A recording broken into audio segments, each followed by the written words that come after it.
tahun ini kira-kira ada apa sih Mbak? Maksudnya ada job atau gimana gitu?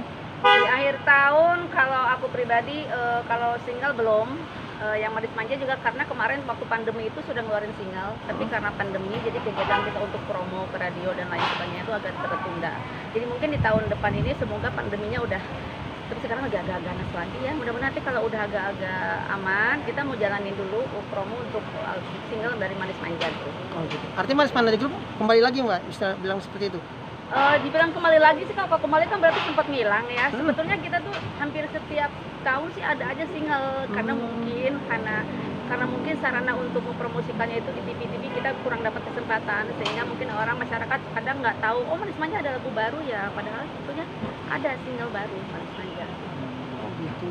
Semua masih ada atau personil lengkap atau ada yang 4 masih personil yang dulu. Dulu kan awalnya 5, Iya. terus tahun 97 dari Carlina itu mengundurkan diri, akhirnya kita berempat sampai sekarang formasinya masih berempat seperti awal kita dibentuk gitu. Jadi terus habis gitu kemarin aku juga kan konsen karena anak-anak kan kuliah masih di rumah ya. Anakku yang kecil si Sherin, dia yang di kedokteran Unpad, dia kan sibuk banget, jadi aku memang meninggalkan rumah itu juga takut nggak bisa, karena saking sibuknya dia kadang untuk makan aja nggak ada waktu gitu. Jadi sehingga terus harus diketok ke kamar, dianterin ke kamar, nih makan dulu, karena dia saking tugas belajar gitu. Jadi aku. Tapi semua pada berhijab nih, ada perubahan lagu nggak, Mbak Ina? Lagu sih enggak, hanya mungkin disesuaikan juga musiknya, nggak yang terlalu up yang gimana gitu ya, disesuaikan juga lah dengan berhijab ini. Kan hijab sekarang juga udah pada udah fashion ya, udah modis gitu. Tapi tetap karena umur kita juga nggak mungkin lagu-lagu yang kita harus gerakannya gimana, pokoknya semua disesuaikan. Tapi ada yang pandemi ini terkendala nggak sih antar komunikasi, pertemuan antar personil Mbak Ina? Kendala sih enggak, hanya untuk ketemu fisik ini memang kan ya masing-masing orang beda-beda, rasa ketakutan terhadap pandemi ini kan beda-beda ya. Aku sendiri juga awal-awal tuh memang tipe yang penakut banget karena udah kejadian di klasterku beberapa kali, ada yang sampai meninggal, yang klaster keluarga, sehingga ya kita memang kalau nggak penting-penting banget ketemu teman itu mau hindari gitu, males lah gitu. Oke, terus Mbak ini sekarang gimana Mbak? Istilahnya klaster keluarga itu dari keluarga terdekat Mbak atau gimana Mbak? Keluarga maksudnya di dalam klasterku ada yang suami istri pada COVID, yang mereka mungkin dari awalnya dari suami yang kerja di kantor kan, balik ke rumah akhirnya keluarganya pada terjangkit semua. Nah dari situ kan kita jadi jadi membuat kita lebih berhati-hati bahwa benar loh virus itu ada dan benar bisa menularkan pada keluarga kita. Ini resolusi tahun 2021 nih apa nih Mbak Ina? Apakah pendamping hidup lagi mau dicari atau gimana nih Mbak Ina? Kayaknya kalau ditanya itu bosen ya, maksudnya aku nggak mau pakai target deh.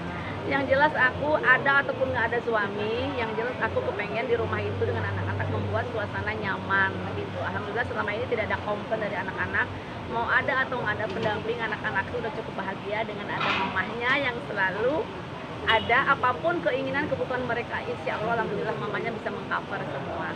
Jadi nggak masalah untuk mencari pendamping hidup ya? Dibilang nggak mencari tapi tidak yang harus ada target tahun depan atau gimana. Oh gitu. Berarti udah ada yang dekat tuh Mbak? Kenapa? Udah ada yang dekat berarti? Ya ada deh, soalnya kalau dibilang ada nanti ditanya lagi kapan meritnya gitu kan. Pokoknya ada aja. Mbak Ina tahun baru kemana Mbak Ina? Tahun baru nih, anakku yang kecil malah lagi ujian. Sekarang baru mulai UAS dari tanggal 28 kemarin. Resiko punya anak sekolah kuliah di kedokteran Unpad itu memang dikasih jadwalnya UASnya dimulai dari tanggal 28 Desember, sehingga malam tahun baru benar-benar kita nggak bisa kemana-mana, paling kita hanya bakar-bakar ikan, bikin sate ayam di rumah sama keluarga itu aja. Terus anak gimana Mbak? Istilahnya udah berapa tahap lagi untuk masuk ke lulus dari kedokteran? Anakku sekarang baru semester 3 mau semester 4. Rencananya kan Januari ini tadinya kan udah mulai mau tatap muka. Itu udah seneng juga tuh karena sebenarnya anak-anak dengan kuliah dari rumah tuh sebenarnya mereka stres karena tugas makin banyak, apalagi kedokteran kan semester 4 ini harus praktek kan gitu. Kalau prakteknya lewat virtual kan mungkin nggak maksimal juga. Jadi saya berharap mudah-mudahan ada kebijaksanaan dari Mendikbud untuk fakultas yang memang membutuhkan praktek, bagaimana diupayakan supaya bisa tatap muka gitu ya untuk prakteknya. Artinya anak terbebani Mbak, bisa bilang seperti itu Mbak ya? Kenapa? Anak terbebani dengan adanya sekolah online gitu Mbak?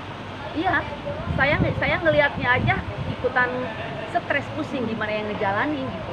Karena enggak, sebelum daring pun kan namanya kedokteran itu tugas dan untuk belajar itu kan sangat padat yang harus dipelajari. Dengan daring ini lebih lagi tugasnya, karena mungkin si dosen supaya si mahasiswa ini tidak banyak waktu santai sehingga dikasih tugas belajar, belum lagi rapat yang harus virtual, online semuanya dengan rekan-rekan. Nah, itu yang membuat dia kadang untuk makan aja aku bilang dia seperti nggak ada waktu.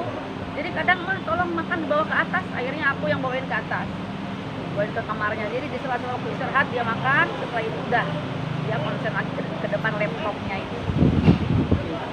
Terus Ya. Ya. Mbak Ina, Yo.